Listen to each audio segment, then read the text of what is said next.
નમસ્કાર વિદ્યાર્થી મિત્રો, આજે આપણે ધોરણ 12ની અંદર એક નવું ચેપ્ટર સ્ટાર્ટ કરવા જઈ રહ્યા છીએ, ચેપ્ટર નંબર 10.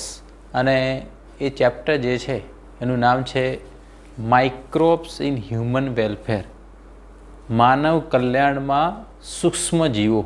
ઓકે, તો જે પણ સૂક્ષ્મ જીવો છે, માઇક્રોબ્સ, એટલે તમે ખાલી એવું ના વિચારો કે ખાલી એની અંદર બેક્ટેરિયાનો જ સમાવેશ થાય છે. ઓકે, એની અંદર કે બેક્ટેરિયા સિવાય, બેક્ટેરિયા તો ખરા જ, ઓકે, બેક્ટેરિયા ઘણા બધા પ્રકારના હોય છે, પણ એમાંથી આપણા માટે અમુક બેક્ટેરિયા ખૂબ જ અગત્યના હોય છે. અમુક રોગકારક પણ હોય છે જે રોગિષ્ટ પરિસ્થિતિ માટે જવાબદાર છે, પણ ઘણા બધા બેક્ટેરિયા એવા છે જે આપણા માટે ફાયદાકારક છે. તો એ બધા બેક્ટેરિયા જે છે એનો શું ફાયદો આપણે લઈ શકીએ છીએ એના વિશે આ ચેપ્ટરની અંદર જોવાનું છે. એમાં આ ચેપ્ટરની અંદર મેઇન કે જે અલગ અલગ સૂક્ષ્મ જીવો છે એ પછી બેક્ટેરિયા હોય, ફૂગ હોય, વાયરસ હોય, વિરોઇડ હોય, પ્રાયોન હોય, બરાબર, કે અમુક પ્રજીવો હોય, બરાબર છે. આ બધા સૂક્ષ્મ જીવો છે. એમાંથી આપણા માટે ઉપયોગી સૂક્ષ્મ જીવો જે છે એના વિશે આપણે આ ચેપ્ટરની અંદર જોવાનું છે. ઓકે, આ ચેપ્ટરની અંદર મેઇનલી આપણે કયા કયા ટોપિક જે છે આપણે કવર કરવાના છે એ વિશે આપણે જોઈ લઈએ.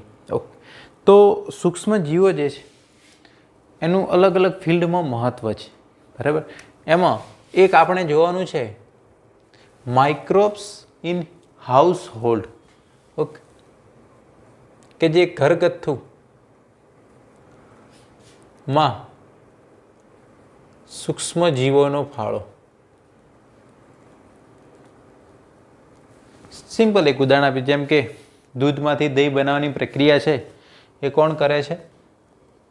લેક્ટોબેસિલસ. કોણ કરે છે? ઓકે, તો દહીં બનાવવાની પ્રક્રિયા છે, ચીઝ બનાવવાની પ્રક્રિયા છે, યોગર્ટ બનાવવાની પ્રક્રિયા છે, પનીર બનાવવાની પ્રક્રિયા છે, ચીઝ જે કહીએ છીએ, આ બધું બનાવવા માટે સૂક્ષ્મ જીવો અગત્યનો ફાળો ભજવે છે. તેના વિશે આપણે આ ચેપ્ટરની અંદર જોઈશું. ઔદ્યોગિક એકમોમાં ઇન્ડસ્ટ્રીયલ લેવલે સૂક્ષ્મ જીવો કઈ રીતે આપણને ઉપયોગી છે એના વિશે આ ચેપ્ટરની અંદર જોઈશું.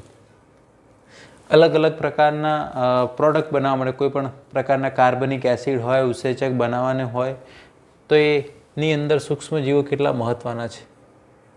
સુએજ સારવાર માટે,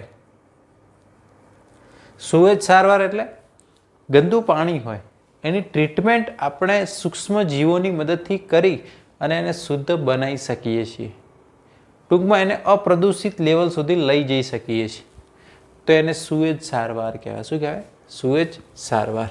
ઓકે, તો સંકલિત ગંદુ પાણી હોય એનું શુદ્ધિકરણની પ્રોસેસ. બાયોગેસ બનાવવામાં, બરાબર, તમને ખ્યાલ હશે મિથેનોજન. ઓકે, મિથેનોકોકસ હોય કે મિથેનોબેક્ટર, એ જે પશુ જે છે એના છાણમાંથી જે આપણે બાયોગેસ બનાવી શકીએ છીએ, તો એનો ફાળો થયો. બાયોગેસ બનાવવામાં એ કઈ રીતે મહત્ત્વનું છે, એની પ્રોસેસ કઈ રીતના છે એ આપણે ડિટેલમાં જોવાનું છે. ઓકે, જૈવિક નિયંત્રણ. ઓકે, આ વડે શું છે?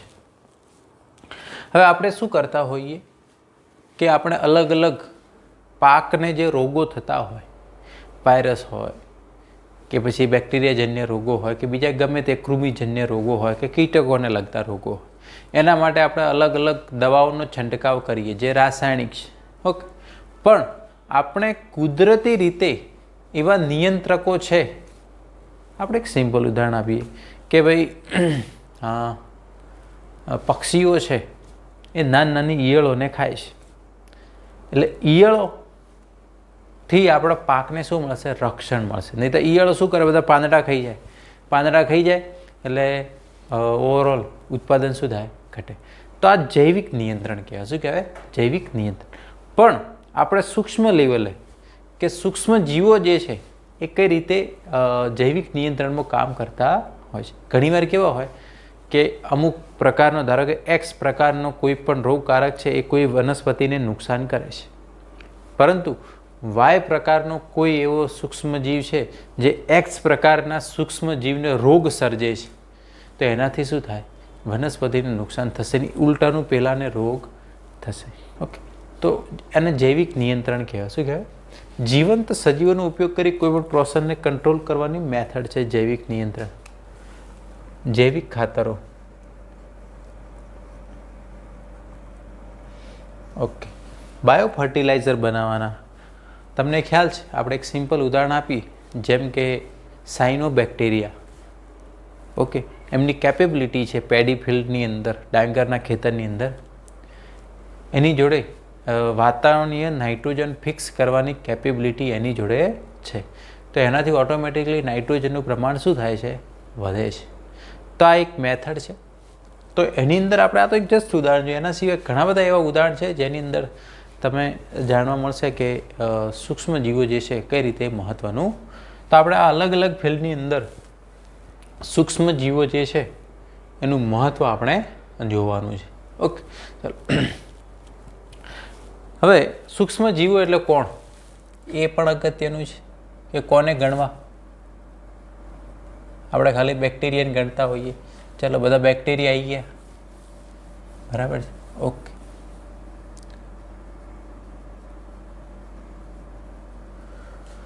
તો બધા જ બેક્ટેરિયાની વાત આવી ગઈ. ફૂગ, બેક્ટેરિયાની સૃષ્ટિ વિશે તમે ખૂબ જ સરસ રીતે ભણી ગયા. મોનેરા કિંગડમની અંદર એનો સમાવેશ થાય છે. તો બેક્ટેરિયા છે, ફૂગ છે. ઓકે, એના સિવાય કે વાયરસ છે. અમુક વાયરસ રોગકારક છે, પણ અમુક એનો આપણે ફાયદો લેવાનો છે. ઓકે, વિરોઇડ છે,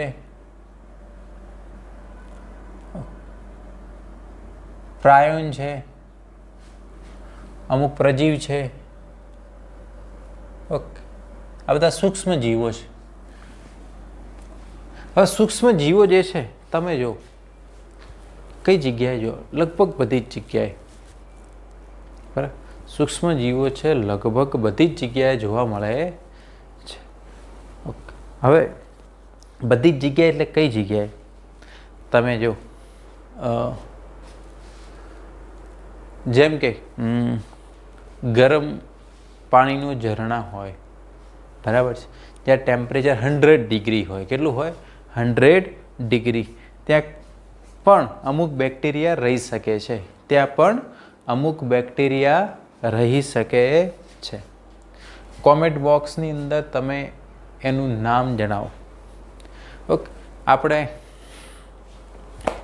તો એટલા ડિગ્રી ટેમ્પરેચરે પણ રહી શકે છે. અમુક બેક્ટેરિયા, અમુક સૂક્ષ્મ જીવો છે એકદમ -ડિગ્રી ટેમ્પરેચર હોય એમાં પણ એ રહી શકે છે, એકદમ વિપરીત પરિસ્થિતિમાં. ઓકે, તો લગભગ બધી જ જગ્યાએ સૂક્ષ્મ જીવો જોવા મળે છે. કોઈ પણ એવી જગ્યા નથી, ઇવન આપણા અંદર પણ. ઓકે, તો કઈ જગ્યાએ નથી જોવા મળતા? બરાબર, આપણે કે બેક્ટેરિયા આપણા હાથ ઉપર હોય, ધારો કે અહીંયા આપણે સ્કિન ઉપર છે, બધી જ જગ્યાએ. ઓકે, તો કઈ જગ્યાએ નથી હોતા એ પણ એક વિચારવા જેવું હોય છે. તો ધારો કે કઈ જગ્યાએ ના હોઈ શકે, આપણે જસ્ટ એક સિમ્પલ ઉદાહરણ આપીએ. જેમ કે કોઈ નવો જ્વાળામુખી ફાટ્યો હોય, એનો જે લાવા હોય એનું ટેમ્પરેચર કેટલું હોય? વધારે, બહુ જ વધારે. ત્યાં કદાચ બેક્ટેરિયા ના હોઈ શકે. ઓકે, બીજું, જ્યાં ટેમ્પરેચર એકદમ ડાઉન હોય કે ભાઈ માઇનસમાં જતું રહ્યું હોય, 50 ડિગ્રી, 55 ડિગ્રી, 60 ડિગ્રી, એવી જગ્યાએ કદાચ સૂક્ષ્મજીવો ના હોય. ઓકે, ચાલો, બાકી તો બધે જોવા મળવાના. પછી આપણે ધારો કે જે જગ્યાએ લેબ હોય, અમુક જે માઇક્રોબ્સથી એકદમ સેફ હોય, કે જ્યાં કોઈ હાયર લેવલની બધી પ્રોસેસ થતી હોય, ત્યાં એકદમ સ્ટરાઇલ કન્ડિશન રાખવાની હોય, બરાબર. તો એ લેબની અંદર તમને ક્યાંય બેક્ટેરિયા જોવા મળે નહીં. ઓકે, તો અમુક 2-3 જગ્યા છે જ્યાં તમને બેક્ટેરિયા જોવા મળશે. હવે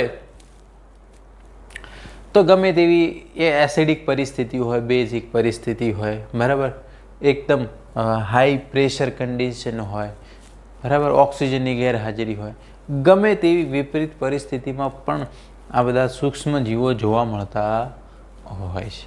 ઓકે, બધી જ જગ્યાએ. ઓકે, જમીન, હવા, પાણી, બધી જ જગ્યાએ, ગરમ પાણીના જરામાં બધી જ જગ્યાએ જોવા મળશે. કોઈ પણ જગ્યાએ બાકી રાખશે નહીં. ઓકે, પણ આપણે સૌથી પહેલાં ધારો કે સૂક્ષ્મ જીવો નામ કેમ આપ્યું? માઇક્રોસ્કોપિક છે. એ નરી આંખે દેખાય નહીં, એને જોવા માટે આપણે માઇક્રોસ્કોપનો ઉપયોગ કરવો પડે, બરાબર. એક કોષી સજીવો હોય, બધા કેવા હોય? એક કોષી.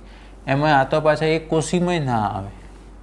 વાયરસ એ ન્યુક્લિયો પ્રોટીન છે, આમાં ખાલી ન્યુક્લિક એસિડ જ છે, એમાં RNA જ હોય. આની અંદર ખાલી પ્રોટીન જ, બરાબર, તમને ખ્યાલ હશે. ફૂગ તો સુકોષ કેન્દ્રી છે, બેક્ટેરિયા છે આદિકોષ કેન્દ્રી છે, પ્રજીવો છે એક કોષી સુકોષ કેન્દ્રી સજીવો છે. ઓકે, તો એ આપણને સીધા કંઈ દેખાય નહીં. એના માટે હવે ધારો કે કોઈ પણ સૂક્ષ્મ જીવ હોય, એનું પ્રમાણ ઓછું હોય, આપણે એનું સંવર્ધન કરવું છે. શું કરવું છે? સંવર્ધન. તો પ્રયોગશાળામાં આપણે શું કરી શકીએ? એના માટે આપણે સંવર્ધન માધ્યમ બનાવીએ. શું બનાવીએ? સંવર્ધન માધ્યમ. ધારો કે આ સંવર્ધન માધ્યમ બનાવ્યું. ધારો કે એવી પેટ્રી ડીશ છે. શું છે? પેટ્રી ડીશ. એની અંદર આ સંવર્ધન માધ્યમ. સંવર્ધન માધ્યમમાં શું ઉપયોગ થઈ શકે છે?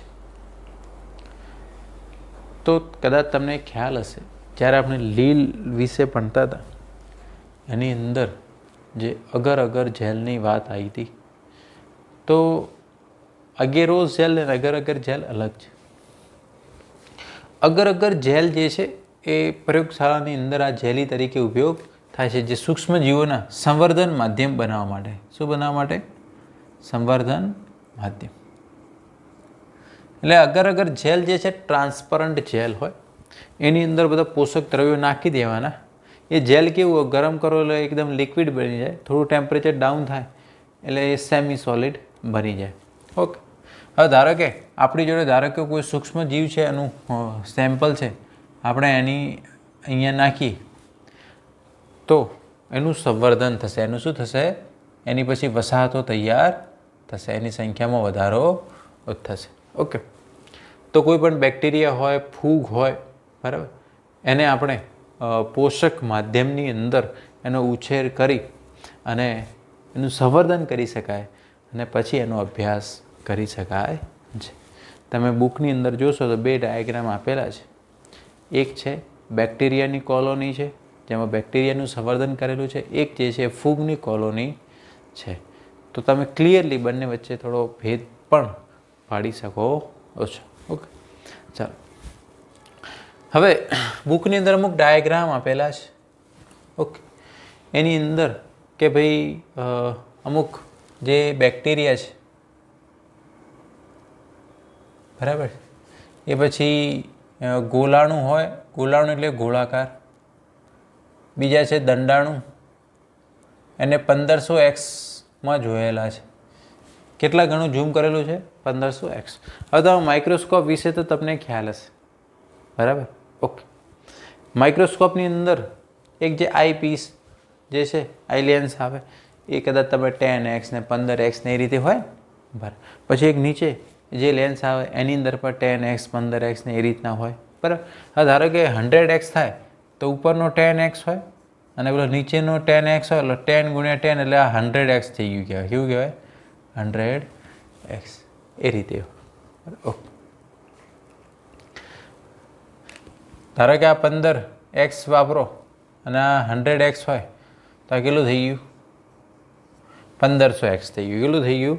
1500. આપણે જે માઇક્રોસ્કોપની અંદર જે ફેરવીએ છીએ ને, 10x 15x 100x, બરાબર. 100x જે ઓઇલ ઇમર્જિંગ લેન્સનો ઉપયોગ થાય. ટૂંકમાં એની ગણતરી આ રીતે થાય.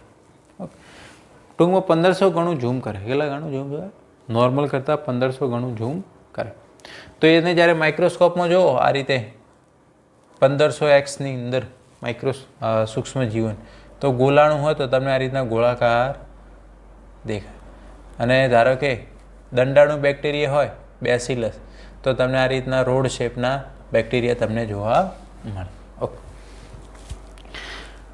હવે ધારો કે બેક્ટેરિયાનું ડિટેલ સ્ટ્રક્ચર જે છે, ધારો કે કોઈ ભાઈ હજુ પણ ડિટેલ સ્ટ્રક્ચર જોઈએ, બરાબર. ધારો કે કોઈ બેસિલસને અહીંયા જોવામાં આવે, ધારો કે 50,000x, ઓકે, ઇલેક્ટ્રોન માઇક્રોસ્કોપની અંદર જોવામાં આવે, બરાબર. તો એની અંદર પાછું એનું ડિટેલ્સ છે. ધારો કે આ બેસિલસ છે, બરાબર, તો એનું ડિટેલ સ્ટ્રક્ચર એની અંદર કસાન બધું દેખાય, બરાબર. એનું પણ ડિટેલ સ્ટ્રક્ચર તમે ઇલેક્ટ્રોન 50,000x ની અંદર જોઈ શકો. આ શું છે? કસા છે. અને બેક્ટેરિયાનો આકાર કેવો છે? આ બેસિલસ છે. કેવો છે? બેસિલસ. ઓકે, તો આ માઇક્રોસ્કોપમાં જોઈ શકાય છે. આ માઇક્રોસ્કોપ ઓઇલ ઇમર્જિંગ લેન્સની અંદર છે, અને ઇલેક્ટ્રોન માઇક્રોસ્કોપની અંદર જોઈ શકાય. ઓકે, હવે વાયરસ જે તો બેક્ટેરિયા કરતા નાના હોય, બરાબર છે. તો એ જે છે એને પણ, જેમ કે અમુક ઉદાહરણ તમને પહેલેથી જ ખ્યાલ હશે, વાયરસ જેમ કે બેક્ટેરિયોફેજ વાયરસ,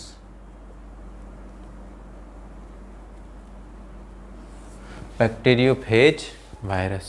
ઓકે, એની અંદર આ એવો વાયરસ છે જે બેક્ટેરિયા ઉપર જીવન વિતાવે છે, અને ફેજ વાયરસ કહેવાય, બેક્ટેરિયોફેજ વાયરસ. ઓકે, એના સ્ટ્રક્ચરની અંદર તમને ખ્યાલ હશે.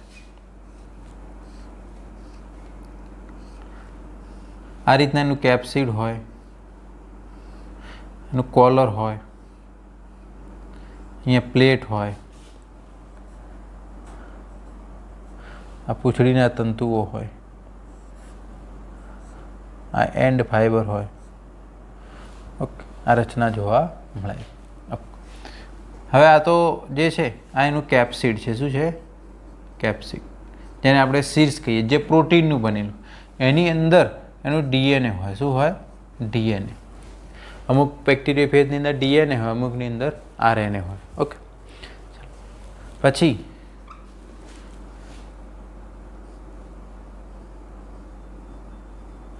અહીંયા એની ગ્રીવા, બરાબર છે. ઓકે,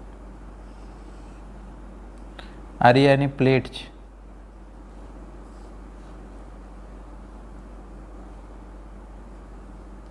આ પૂંછડીના જે તંતુઓ છે, અને એના અંતઃતંતુઓ છે, છેલ્લા તંતુ, એના સ્ટ્રક્ચરની અંદર આવું હોય છે.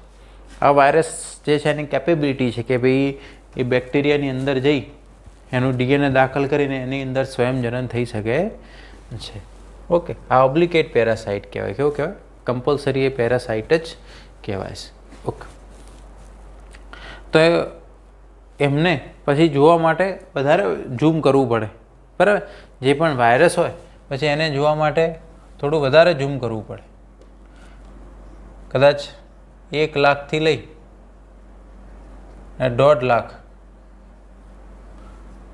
એક્સ, 1 લાખથી ગણી 1.5 લાખ એક્સ ઘણું એને ઝૂમ કરવું પડે, ત્યારે એ નોર્મલી દેખાતા. તો એ તો ઇલેક્ટ્રોન માઇક્રોસ્કોપના લીધે જ શક્ય છે.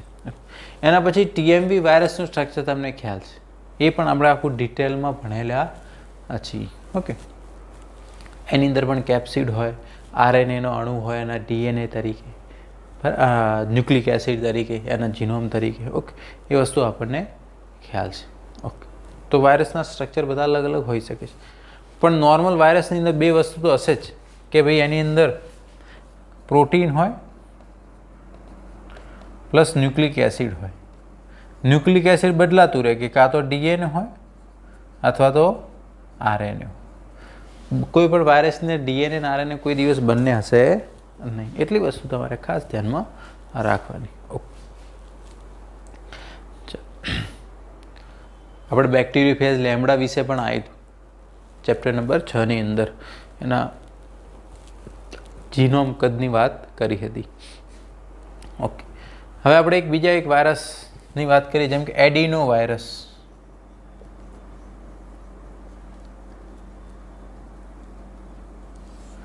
એનું સ્ટ્રક્ચર પણ બુકની અંદર આપેલું છે. એડિનો વાયરસની અંદર તમારે ખાસ ધ્યાન, એની અંદર ડબલ સ્ટેન્ડર્ડ ડીએનએ હોય. એના પ્રોટીન તો હોય જ, પણ ડીએનએ કઈ રીતના હોય કે ભાઈ ડબલ સ્ટેન્ડર્ડ ડીએનએ હોય છે. ઓકે, એનાથી શું થાય? નોર્મલી આ પણ શ્વસન તંત્રને અસર કરતો રોગ છે.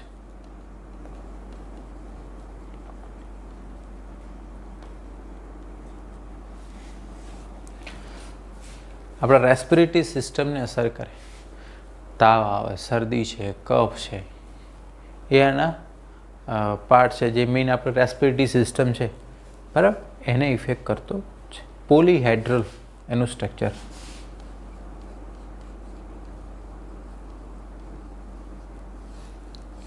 ઓકે, તો બુકની અંદર બેક્ટેરિયોફેજનું સ્ટ્રક્ચર છે, એડિનો વાયરસ છે, બરાબર. ટીએમઈ વાયરસનું આગળ આપેલું છે એટલે અહીંયા છે નહીં, પણ એમને તમે આટલા ઘણું માઇક્રોસ્કોપની અંદર ઝૂમ કરો તો તમે સરળતાથી એને જોઈ શકો. આના કરતાં નાના છે એટલે વધારે ઝૂમ કરવું પડે. શું કરવું પડે? ઓકે, ચાલો, ખ્યાલ આવી ગયો. હવે બુકની અંદર જે આપણે કોલોનીની વાત કરી હતી કે અમુક બેક્ટેરિયાની કોલોની સંવર્ધન માધ્યમો ગ્રોથ કરાવે છે, એની કોલોની તમે જોશો તો આ રીતના અલગ જ આ રીતના દેખાઈ આવશે, છે ને. ફૂગની કોલોની તમને એકદમ આ રીતના ગોળાકાર દર્શાવી છે. એટલે કોલોની પણ ઓળખવી જરૂરી છે. દરેક બેક્ટેરિયાની કોલોનીનો એક સ્પેશિયલ શેપ હોય, એના આધારે પણ ખ્યાલ આવી જતો હોય છે. ઓકે, તો એ આખા એક પેજની અંદર આ બધા અલગ અલગ ડાયાગ્રામ જે છે આપણે આપેલા છે. ઓકે, આ કસાધારી જે બેસિલસ છે એને જે દંડાકાર આકાર છે 50,000 એક્સની અંદર આપણે જોયેલું છે. હવે આપણે 1 બાય 1 સૂક્ષ્મ જીવો જે છે એનો ફાળો જોવાનો છે. સૌથી પહેલાં હાઉસહોલ્ડ, ઘરગથ્થુ ઉપયોગમાં સૂક્ષ્મ જીવો આપણને કઈ રીતના મહત્ત્વના છે એના વિશે આપણે જોઈએ.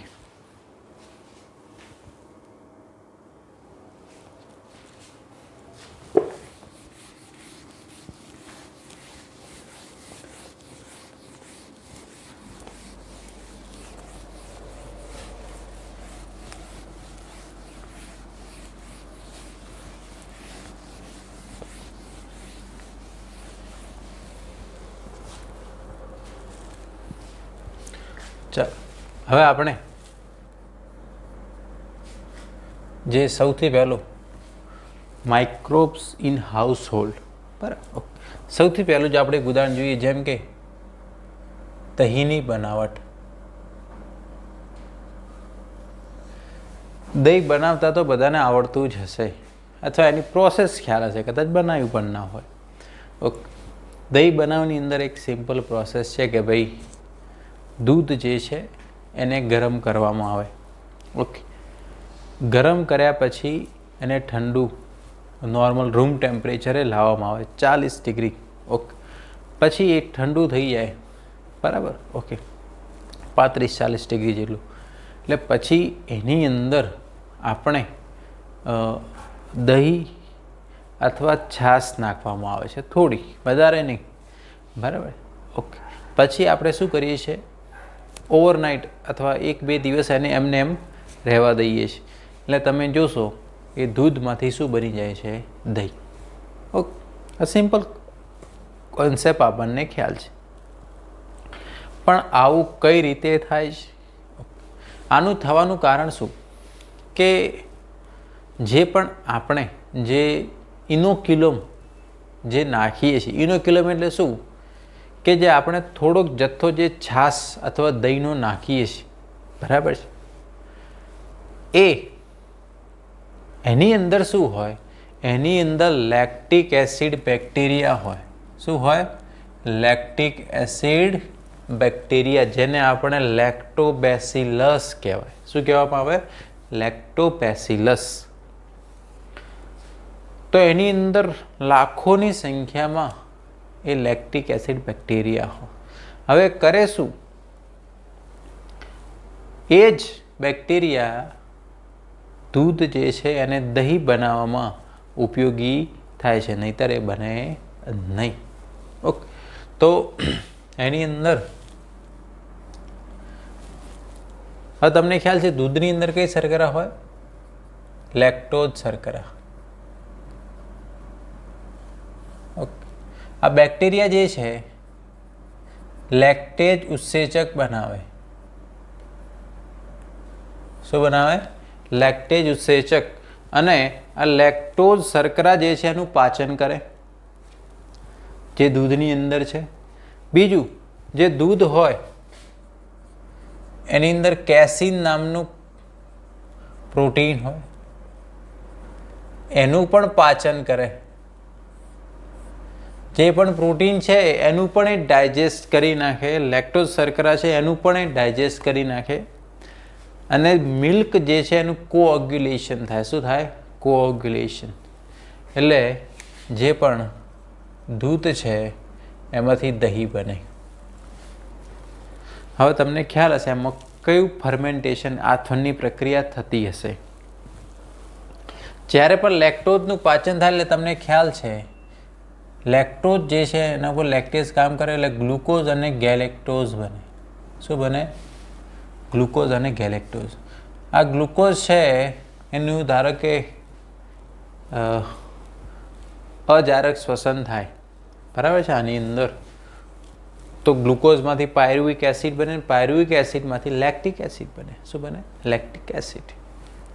તો એ જ પ્રોસેસ અહીંયા થાય છે, આથવણની પ્રક્રિયા. ગ્લુકોઝમાંથી પાયરુવિક એસિડ બને, પાયરુવિક એસિડમાંથી લેક્ટિક એસિડ. આ પર્થ તમને ખ્યાલ હશે. તો આ ગ્લુકોઝ જે છે એનું સોર્સ લેક્ટોઝમાંથી આવશે. લેક્ટોઝ છે એનું લેક્ટેઝ દ્વારા પાચન થશે, જે આ બેક્ટેરિયા કરે છે. એની અંદર ફેરવશે અને પછી આ રીતના થશે. અને એનું કેસીન પ્રોટીન છે એનું પણ એ ડાયજેસ્ટ કરશે. કેસીનનું ડાયજેસ્ટ કરી અને પેરાકેસીનમાં ફેરવશે. શામાં ફેરવશે? પેરાકેસીન. ઓકે. બીજું, વિટામિન B12માં વધારો કરે. વિટામિન B12માં શું કરે? B12 પણ બનાવે. ઓકે, ચાલો. દહીં જે છે, બરાબર, અમુકને દૂધની એલર્જી હોય, બરાબર, તો એ જે છે દહીં એ ખોરાકમાં લઈ શકે છે, છાશ લઈ શકે છે. ઓકે. લેક્ટોબેસિલસ જે છે એ આપણા શરીરની અંદર અમુક હાનિકારક બેક્ટેરિયા છે એનો નાશ કરવામાં પણ ઉપયોગી છે. એટલે આ જે છે આપણા માટે ફાયદાકારક નીવડી શકે છે. પણ આપણે આની અંદર આટલી વસ્તુ ધ્યાનમાં રાખવાનું છે કે ભાઈ આ પ્રોસેસની અંદર આપણને આ બેક્ટેરિયા અગત્યના છે, જે આપણા માટે ખૂબ જ મહત્ત્વના છે. ઓકે. પછી તમે ખ્યાલ હશે ઢોસા છે, ઇડલી છે, એની અંદર જે ખીરું હોય એની બનાવટમાં કઈ રીતના કરવામાં આવે છે? એની અંદર પણ બેક્ટેરિયાની મદદથી આથવણ કરવામાં આવે. શું કરવામાં આવે? બેક્ટેરિયાની મદદથી આથવણ કરવામાં. ઓકે. એવું શા માટે થાય છે? ખીરું જે છે એ CO2, જે પણ બેક્ટેરિયા છે એ CO2 ઉત્પન્ન થવાના કારણે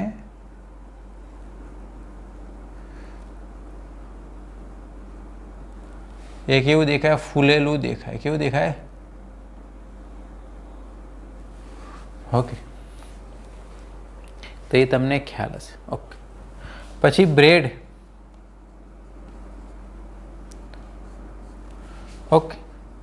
એનું જે ખીરામાં કે જેનાથી એ બનાવવામાં આવે છે. ઓકે. આપણે કેવી બ્રેડ તો તમે જોયેલી હશે, બરાબર, એ ફર્મેન્ટેડ પ્રોસેસ છે. ઓકે. પાઉં બનાવવામાં આવે એ બધું. તો એના ખીરામાં જે બેકર્સ ઈસ્ટનો ઉપયોગ કરવામાં આવે. બેકર ઈસ્ટ જે છે એની મદદથી એની અંદર આથો લાવવામાં આવશે.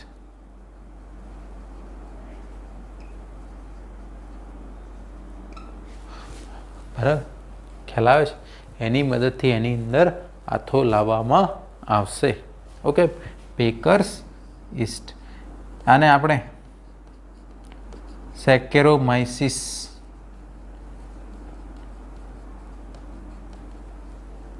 સેરેવિસી પણ કહેવામાં આવે છે. ઈસ્ટ શું છે? ફૂગ છે. ઈસ્ટ શું છે? ફૂગ છે. એની મદદથી એ પ્રોસેસ કરવામાં આવશે. તમને ખ્યાલ જલેબી બનાવવામાં પણ આપણે શું કરીએ કે જેનો લોટ હોય, બરાબર, એને ઓવરનાઇટ રાખો એટલે એની ફર્મેન્ટેશન થાય. શું થાય? ફર્મેન્ટેશન થાય, બરાબર છે. એ કંઈ તાત્કાલિક બની જાય ના, એનું જે ફર્મેન્ટેશન થાય એટલે એમાં ફૂલશે. શું થશે? ફૂલશે અને ટેસ્ટમાં પણ વધારો થશે. ઓકે, તો એ ફર્મેન્ટેશન થાય છે. શું થાય છે? ફર્મેન્ટેશન. ઓકે, તો એ બધું ખીરું બનાવટની અંદર આ બધાનો ઉપયોગ થતો હોય છે, બરાબર છે. તો આ પણ બધું પ્રોસેસ છે, ફર્મેન્ટેડ પ્રોસેસ છે. ઓકે, હવે આપણે આગળ જોઈએ કે એક આપણે સાઉથ ઇન્ડિયાની અંદર દક્ષિણ ભારતમાં એક પ્રણાલીગત પીણું છે, ટોડી પીણું કહેવાય. શું કહેવાય? ટોડી પીણું. ઓકે, દક્ષિણ ભારતમાં ટોડી પીણું આવે. આ પીણું જે પામ ટ્રી હોય, પામ નામનું વૃક્ષ હોય, એના રસમાંથી બનાવો, બરાબર.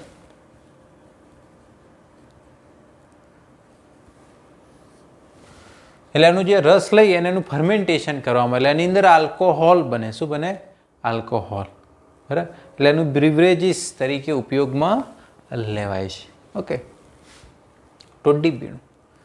ટોડી પીણું કઈ રીતના? પામનું જે પામ ટ્રી આવે, ખજૂર જેવું, બરાબર. ઓકે, એની ઉપર જ એ શું કરે? એ રીતના ઉપર જઈ અને ઉપર એ રીતના માટલા બાંધી દે ઝાડ ઉપર જ, બરાબર. અને આપણે જેમ કેવું ગુંદરનું જે ઝાડ હોય, બરાબર, એમાંથી ગુંદર નીકાળવામાં આવે, એમ અહીંયા એ રીતના માટલા બાંધી દેવામાં આવે આનું. એટલે આનો જે રસ હોય એની અંદર ભેગું થાય પામ ટ્રીનું, બરાબર છે. ઓકે, એ ભેગું કરીને એનું ફર્મેન્ટેશન કરવામાં આવે. શું કરવામાં આવે? ફર્મેન્ટેશન. એટલે એ સૂક્ષ્મ જે બે ઈસ્ટ દ્વારા કરવામાં આવે. કોની અંદરથી કરવામાં આવે? ઈસ્ટ. એટલે એનાથી આલ્કોહોલ તૈયાર થાય. એટલે આલ્કોહોલિક ફર્મેન્ટેશન આપણે નહીં કહેતા એ. એમાં લગભગ 6% આલ્કોહોલ. કેટલા ટકા આલ્કોહોલ હોય? ઓકે, ચાલ. પછી ઘણીવાર શું કરવામાં આવે? એવા ફર્મેન્ટેડ ફૂડ તૈયાર કરવામાં આવે, બરાબર. એ ઘણીવાર માછલી છે એનું આથવણ કરવામાં આવે. પછી સોયાબીન છે એનું, પછી જે વાંસ હોય, બરાબર, એના આથવણયુક્ત ખાદ્ય પદાર્થ બનાવવામાં આવે, બરાબર. ઓકે, આથવણયુક્ત ખાદ્ય પદાર્થ તૈયાર કરવામાં આવે છે. ઓકે, તો આનું ફર્મેન્ટેશન કરવામાં આવે અને એના ફૂડ એવી રીતના તૈયાર કરવા. પણ એની અંદર તમને ખ્યાલ છે કે બધા સૂક્ષ્મ જીવોનો ઉપયોગ થશે, બરાબર. તો એ રીતના પણ થઈ શકે છે. હવે બીજું અને એક મોસ્ટ ઇમ્પોર્ટન્ટ છે ચીઝ. ચીઝ તમે નામ સાંભળ્યું છે. ઓકે, એક્ઝામ ઓરિએન્ટેડ પણ આ ઇમ્પોર્ટન્ટ છે. ચીઝ કઈ રીતના બનાવે? એક તો નોર્મલ પ્રોસેસ હોય કે આપણે દૂધ હોય એને થોડું ગરમ કરી અને એની અંદર તમે ધારો કે કોઈ પણ ખટાશ, ધારો કે લીંબુ નાખી દો, બરાબર, તો દૂધ ફાટી જાય અને એમાંથી પછી પાણી નીકાળી દઈએ અને પછી જે વધે એનું તમે ચીઝ આપણે કહીએ છીએ. શું કહીએ છીએ? ચીઝ. ઓકે, ચાલો. હવે બે રીતે બનાવી શકાય એનું, બરાબર, ચીઝ બનાવવા માટે. હવે ચીઝ જે છે બહુ જ પહેલાંના સમયમાંથી ચાલતી આવતી આ એક રેસીપી છે. ઓકે, તો એ ખાસ કરીને ચીઝ જે છે એનું અલગ અલગ ટેક્સચર, અલગ અલગ સુગંધ અને એના અલગ અલગ ઘણા બધા પ્રકારો છે. ઓકે, પણ ધીરે ધીરે ચીઝ જે છે આ ફોરેન વેરાયટી છે. ઓકે, ચાલો. આ પણ દૂધની બનાવટમાંથી જ તૈયાર કરવામાં આવે છે. કઈ રીતના કરવામાં આવે? એક નોર્મલ પ્રોસેસની અંદર કે જે પણ દૂધ હોય એમાંથી પહેલાં દહીં તૈયાર કરવામાં આવે. ઓકે, હવે એની અંદરથી શું કરવામાં, એની અંદરથી હવે જેટલું પણ પાણી હોય બધું જ કાઢી નાખવામાં આવે. આપણે એમ શ્રીખંડ બનાવવા માટે નહીં કરતા એ રીતે. બરાબર. તો એને જે દહીં હોય ને થોડું ધીરે ધીરે ગરમ કરો એટલે એમાંથી જેટલું પણ પાણી હોય એ ધીરે ધીરે શું થઈ જાય, દૂર થઈ જાય અને એ પછી ચીઝ બની જાય. શું બની જાય? ચીઝ. બરાબર. તો ચીઝ બનાવવાની નોર્મલ મેથડ આવી છે. ઓકે, ચાલો હવે અલગ અલગ પ્રકારની ચીઝ આવે. એક સ્વિસ ચીઝ આવે. કઈ ચીઝ આવે? Swiss cheese. એ જે છે બેક્ટેરિયાની મદદથી તૈયાર કરવામાં આવે. કોની મદદથી? એ જે બેક્ટેરિયા છે એનું નામ છે પ્રોપિનિયો. પ્રોપિયોની બેક્ટેરિયા.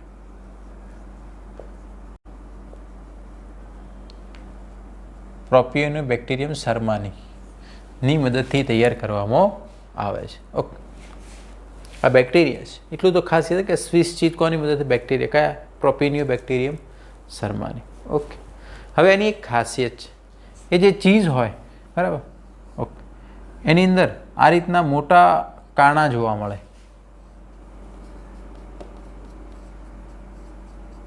એનું કારણ છે કે એની અંદર જે મોટા કાણા જે જોવા મળે છે એ દર્શાવે છે કે વધારે CO2 ઉત્પન્ન થવાના કારણે. વધારે CO2 ઉત્પન્ન થાય એટલે એના જે બબલ ટાઈપના જે છે મોટા કાણા એની અંદર એટલે વધારે સોફ્ટ બને. ઓકે, એ ફૂલાય પણ વધારે. એ એની ખાસિયત છે. તો સ્વિસ ચીઝ. ઓકે, ચાલો. તો તમને કહે કે ભાઈ કોઈ ચીઝ છે એની અંદર મોટા મોટા કાણા જોવા મળે છે તો કઈ ચીઝ હશે? કે ભાઈ સ્વિસ ચીઝ. બરાબર, કે બેક્ટેરિયાની મદદથી બનતી છે ફૂગ. ઓકે, હવે એક બીજી ચીઝ છે રોક્વીફોર્ટ ચીઝ. ઓકે, એ જે એક ફૂગની મદદથી તૈયાર કરવામાં આવે છે. ફૂગનું સંવર્ધન કરવામાં આવે છે. બુકની અંદર એનું નામ નથી પણ એનું નામ છે પેનિસિલિયમ રોકફોર્ટી. પેનિસિલિયમ નોટેટમ પણ આવે છે, તમને ખ્યાલ હશે. એની અંદરથી પેનિસિલિન નામનો એન્ટીબાયોટિક મળે છે. પણ પેનિસિલિયમ રોકફોર્ટી નામની જે ફૂગ છે એની મદદથી આ રોકફોર્ટી ચીઝ તૈયાર. હવે એની સ્પેશિયલી એ કેવી દેખાય? એની અંદર ફૂગ હોય ને એટલે અંદર તમને એકદમ ગ્રીન કલરના તાંતણા જેવું દેખાય આખું ફૂગની અંદર. એ નુકસાનકારક ના પણ એનાથી જ એનો ખ્યાલ છે કે આ ભાઈ રોકવીફોર્ટ ચીઝ છે. અંદરથી આ રીતના ગ્રીન કલરના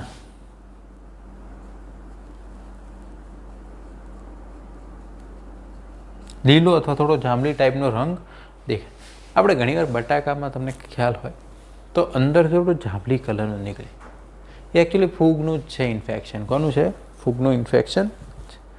પણ એનાથી એ જે છે એના સ્વાદ અને સુવાસ અને સુગંધ માટે જાણીતી છે. તો આ છે રોકવીફોર્ટ ચીઝ. બરાબર, તો આ ચીઝ કહેવાય. શું કહેવાય? ચીઝ.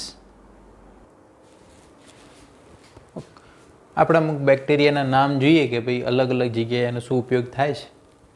જેમ કે લેક્ટોબેસિલસ લેક્ટી એ દૂધના આથવણ માટે જરૂરી છે. લેક્ટોબેસિલસ એસિડોફિલસ ચીઝ બનાવવા માટે ઉપયોગી છે. સ્ટેપ્ટોકોકસ થર્મોફિલસ આ એક પ્રોડક્ટ છે. યોગહર્ટ. યોગહર્ટ કઈ રીતના તૈયાર કરવામાં આવે? જેમ કે દૂધ હોય એને ગરમ કરવાની 80 થી 90 ડિગ્રીએ, એની અંદર એને પછી ઠંડુ પાડ્યા પછી એની અંદર આ બેક્ટેરિયા નાખી દેવાના, સ્ટેપ્ટોકોકસ થર્મોફિલસ. એને મિક્સ કરી અને 4 થી 5 કલાક પછી આ યોગર્ટ તૈયાર થઈ જાય એની પ્રોસેસથી. પછી બ્રેડ બનાવવા માટે આપણને ખ્યાલ છે સેકેરોમાઇસિસ સેરેવિસી. ઈસ્ટ છે. શું છે? ઈસ્ટ. ઓકે, બાકી તમને ચીઝ બનાવવા માટે જે અલગ અલગ આપણે ફૂગની વાત કરી હતી બરાબર. એક બેક્ટેરિયા છે પ્રોપિનિયો બેક્ટેરિયમ શર્માની સ્વિસ ચીઝ. ઓકે, અને બીજી આપણે રોકવીફોર્ટ ચીઝ. એ તો પછી પેનિસિલિયમ રોકફોર્ટી નામની ફૂગ જે છે એનાથી તૈયાર કરવામાં આવે છે. આટલી વસ્તુ તમારે ખાસ ધ્યાનમાં રાખો. અને બીજું ચીઝ બનાવતી વખતે અમુક પ્રોટીન જે છે, જેમ કે રેનિન, આ કેસિન પ્રોટીન,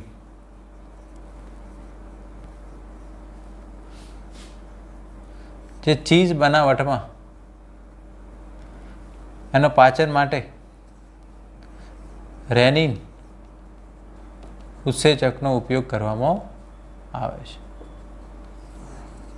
ઓકે, ચીઝ મેન્યુફેક્ચરિંગની અંદર તમને ખ્યાલ છે